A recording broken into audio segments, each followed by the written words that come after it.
Olá pessoal, como vocês estão? Prazer, meu nome é Eduardo Giovanelli, sou psicólogo cognitivo comportamental, atualmente pós-graduado aqui pela Universidade Paulista Unip em TCC, realizando também pós-graduação em neuropsicologia pela Unifesp.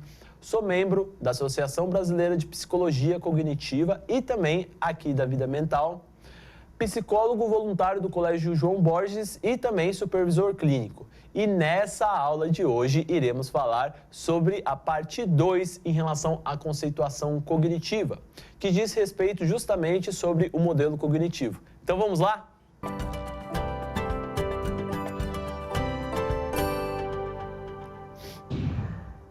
Então, primeira coisa, o que é o modelo cognitivo? O modelo cognitivo é a base de qualquer sessão de psicoterapia cognitiva comportamental, estruturada, breve e focal. O que quer dizer isso? O modelo cognitivo, pensamento influencia um comportamento, que influencia uma emoção, que influencia uma reação fisiológica e assim mutuamente. O que quer dizer assim mutuamente? Que não necessariamente é nessa ordem. Às vezes pode vir primeiro uma emoção, para depois gerar um pensamento, para depois misturado. Então, a primeira coisa que a gente vai falar aqui na aula seria em relação aos pensamentos. Primeira coisa, base, chave de qualquer terapia cognitiva comportamental para se tornar efetiva. O famoso Sócrates, que é o questionamento socrático. O que é o questionamento socrático? Você questiona a pessoa através de perguntas específicas para justamente ela chegar na própria conclusão. Então, é o que eu falo, um bom psicólogo cognitivo comportamental é um bom questionador. Tudo bem? Então, primeiro, trabalhar em relação à parte do seu questionamento socrático. Em relação ao significado do paciente, é o quê? Você trabalhar para você entender exatamente o que o paciente está te falando e não a forma como você está significando as coisas, mas atribuir em você mesmo a escuta especializada para você obter informação exatamente como ela vem para você. Se você tiver dúvida, utilize o questionamento socrático. Fulano de tal, anotei isso. É isso mesmo que você me falou ou não? Então não tenha dúvidas, não tenha receios de perguntar para o paciente. Você pode perguntar. Por quê? Quanto mais informações verídicas você trouxer para o seu conhecimento, melhor se tornará os resultados em relação ao paciente. O próximo item diz justamente em relação à estrutura dos pensamentos. Como esse paciente está estruturando os pensamentos dele. Tem algum erro cognitivo durante essa estrutura? Se sim, qual é esse erro? É um erro de dicotomia? É um erro de generalização? É um erro de catastrofização? Entre diversos erros cognitivos que ele pode ter através da estrutura, como ele está formulando os pensamentos dele. E é sempre interessante você questionar. Então, eu vou te dar uma dica para você que está assistindo. Para você questionar o paciente em relação ao erro cognitivo, primeira coisa, esclareça para o paciente quais são os erros cognitivos. Dê exemplos de pensamentos, escreva, tira uma xerox ou até mesmo faça ali no seu computador e tudo mais, entregue para o seu paciente erro de dicotomia, como ele pensa, o que acarreta isso ele. Quando ele lê, provavelmente ele vai se identificar com alguns erros. Eu estou cometendo esse erro aqui que eu estou lendo. Eu estou cometendo aquele outro erro. E você está psicoeducando ele a ele se tornar o seu próprio profissional. E, óbvio, uma das coisas mais importantes nossa que seriam as intervenções. Então, o que é as intervenções? Qual é o seu planejamento? O que você acredita através do seu manejo para intervir de uma forma efetiva em relação ao paciente. Lembrando que, para se tornar efetivo, ele precisa ter uma cooperação. Então, não depende só de nós profissionais. Precisa de uma cooperação do paciente e nós estamos ali como uma forma de fazer o indivíduo a ser o seu próprio psicólogo, tudo bem? Ou psicóloga. Bom, o próximo item diz justamente em relação aos comportamentos. O que é em relação aos comportamentos? Primeiro, qual a frequência que ele está demonstrando este comportamento? Esse comportamento, ele está relacionado a uma estratégia compensatória de um pensamento? Esse comportamento está relacionado a uma estratégia compensatória em relação a uma emoção? Esse comportamento está relacionado a uma estratégia compensatória de uma reação fisiológica? Esse comportamento é um comportamento de fuga ou esquiva, né? Esse comportamento, ele está sendo utilizado de uma forma disfuncional em relação a um ganho que aquele paciente significa para ele? Então, percebe? Tudo isso você pode demonstrar para o seu paciente através do questionamento socrático. Eu lhe dou uma dica. É essencial que você questione. Quanto menos você demonstrar para o seu paciente, às vezes, que a forma como ele está fazendo, que ele está pensando, está agindo isso e tudo mais, talvez seja melhor. E aí eu falo por que seja melhor. Se o intuito é fazer com que o próprio paciente se torne o próprio psicólogo, naquele momento, quando você fala o que está acontecendo, você não está contribuindo para ele ser o seu próprio psicólogo. Por quê? Ele não está realizando os questionamentos. Ele está tendo as informações ali na frente dele. Então, talvez você não esteja contribuindo tanto em relação à parte dele se tornar seu próprio psicólogo. Lembrando que há exceções. Em alguns momentos, nós profissionais temos que trabalhar com a orientação guiada, guiando ele em alguns caminhos, mas não mostrando o resultado 100%, porque o nosso objetivo não é fazer isso, e justamente fazer com que o próprio paciente se questione e ache as suas respostas. O próximo item diz justamente o que ele entende através destes comportamentos. O que ele entende? Qual a visão que ele está tendo? Ele está percebendo as consequências desse comportamento ou ele está validando somente o ato em si? O ato em si, quando o paciente valida, a gente tem que trazer a consciência através de um todo. O ato gera um comportamento, muitas vezes. O ato em si pode gerar uma emoção. O ato em si pode gerar uma reação fisiológica. O ato em si também pode gerar um pensamento. Só que o paciente, às vezes, ele está tão concentrado no comportamento dele que ele não percebe essas consequências. Então, aí entra nós para trabalharmos a conscientizar o paciente em relação aos pensamentos ou comportamentos disfuncionais que ele está tendo naquele momento. O próximo item diz justamente em relação às emoções. Primeiro, qual a frequência que o paciente tem aquela determinada emoção? Por exemplo, o paciente chega e fala em relação à parte da tristeza. Estou sentindo triste grande parte do tempo. Então, assim, qual a frequência? Em uma escala de 0 a 10, o quanto que você colocaria? Eu colocaria 8. Então, ele está apresentando um nível maior que a média. Então, você já sabe a frequência. O próximo item é você se concentrar justamente na intensidade. O quanto isso está afetando, de fato, aquele paciente. E ele vai mencionar isso para você.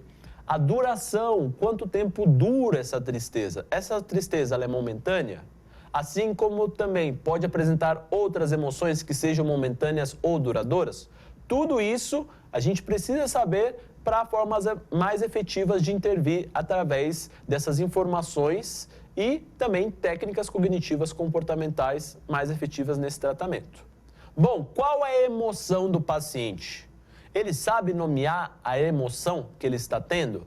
Ele sabe diferenciar, às vezes, um pensamento de uma emoção? Um comportamento de uma emoção? Tem pacientes que não sabem. E aí o que a gente faz? Trabalha de uma forma psicoeducativa.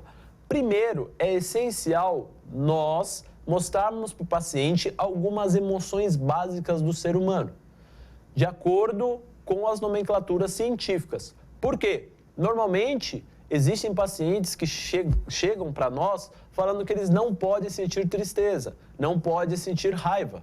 Só que seriam emoções básicas. Então, como você não vai sentir uma emoção básica? Através disso, cada vez mais você vai psicoeducando o seu paciente e ele vai se tornando seu próprio psicólogo. E o último, mais importante, intervenções. Então, quais as intervenções cognitivas, comportamentais ou experienciais que você quer utilizar para você ter resultados nas emoções do seu paciente? Então, para você ter resultados nas emoções, uma ótima técnica é o roleplay, né? Que é o quê? Na verdade, às vezes é simular uma situação naquele momento, como também a técnica da cadeira vazia, no qual o paciente ele se senta de frente para uma cadeira vazia e ele imagina uma pessoa, e naquele momento ele vivencia algumas emoções, entre outras diversas técnicas que o leque da terapia cognitiva comportamental nos abre essa possibilidade. E também tem a parte das reações fisiológicas. Como você pode observar em outros slides, eu coloquei bastante em relação à frequência e à intensidade. Por quê? São fatores que importam muito para a gente, porque você consegue nomear isso, você consegue verificar a intensidade daquilo, estratégias para diminuir. Lembrando que sempre trabalhando falsas expectativas do paciente. Como assim falsas expectativas? Vou dar um exemplo. O paciente chega para você e fala: estou com uma ansiedade num grau 10. Tudo bem. Se é grau 10, então normalmente ele sente ansiedade todo o dia e toda a hora. Uma psicoeducação. Então, quando ele fala o número 10, você menciona isso para ele. E aí você pergunta, qual é o resultado que você quer chegar? Quero chegar no 0, não quero sentir ansiedade. Bom, vou deixar 3 segundos para você pensar. Será que tem como a gente ter 0 de ansiedade? Não tem. Né? Não tem como. Quando você nasce, a partir do momento que você é um ser humano, você tem ansiedade. E o que diferencia é o grau de ansiedade. Algumas pessoas vão reclamar em relação à ansiedade porque o grau dela está elevado, ou por causa que a ansiedade dela está relacionada com algum transtorno. Ou, muitas vezes, a ansiedade que ela está apresentando são falsas crenças que ela adota em relação às outras pessoas. Quer ver? Por exemplo, eu tenho muita ansiedade, a pessoa não tem. Eu quero ficar igual a ela, igual a ela. Primeiro, esse pensamento é disfuncional, porque ninguém é igual a ninguém. O que você precisa fazer é entender que a sua ansiedade, naquele momento, ela tem que abaixar o nível. E não necessariamente precisa sumir, porque não tem como sumir. E aí você sustenta uma falsa crença se o paciente te trouxer isso. Tudo bem? Bom, e o principal que seria as intervenções. Então, como você vai intervir naquele paciente para diminuir algumas reações fisiológicas que ele vem apresentando? Um exemplo, taquicardia. Bastante paciente às vezes chega com essa demanda. Estou com taquicardia, não sei como eu posso diminuir os batimentos do meu coração. Primeiro, orientar esse paciente a observar qual respiração ele está tendo. Ele está tendo uma respiração mais ofegante, mais acelerada? Se ele tiver, orientar ele o quê? Cada vez mais que ele respira, dessa forma, está contribuindo para que o coração dele fique acelerado. Logo, nos momentos de crise, ele tem que voltar a atenção para a sua respiração, verificar e trabalhar para controlar a respiração, para não deixar exacerbada. Então, essa é uma informação simples, entre aspas, que a gente pode passar para o nosso paciente, mas que às vezes é essencial no tratamento. Bom, pessoal, então o modelo cognitivo, de uma forma bem resumida, é através desses subitens que eu coloco.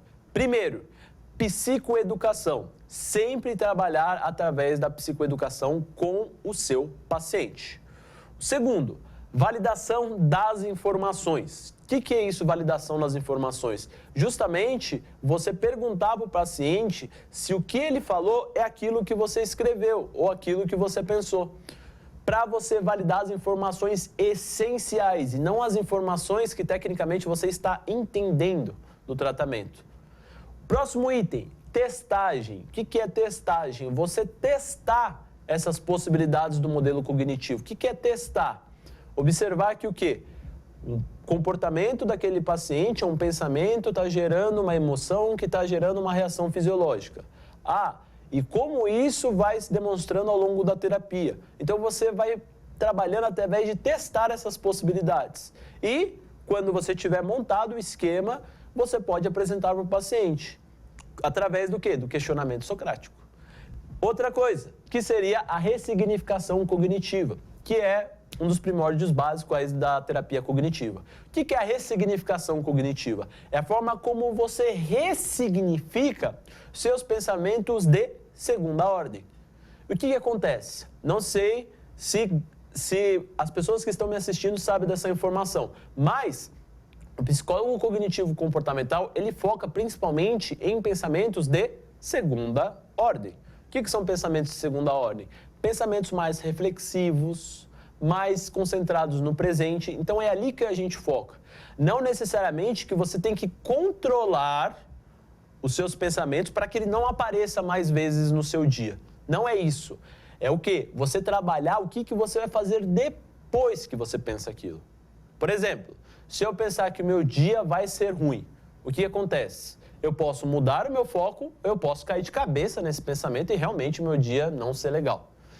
Beleza? Um outro item que seria o plano de ação. O que é o plano de ação? Você, junto com o material e referencial teórico, analisar qual seriam os possíveis resultados que você tem através daquela ação que você quer ter naquele comportamento com o paciente. Por exemplo, quero trabalhar a ressignificação cognitiva da crença que o paciente está apresentando de desamor. Tá, como você vai fazer isso? Subdivida isso em mais itens. O processo, se concentre muito mais no processo do que apenas no resultado.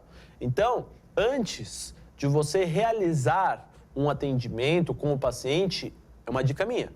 É o quê? Você chegar, colocar no papel o que você precisa atingir e depois subdividir em mais itens. Lembrando, essencial, que é você ter um plano A, B, C, D, F, G, H, I, bastante planos. Por quê? Se você só se concentrar naquilo que você colocou no seu papel, às vezes não vai acontecer.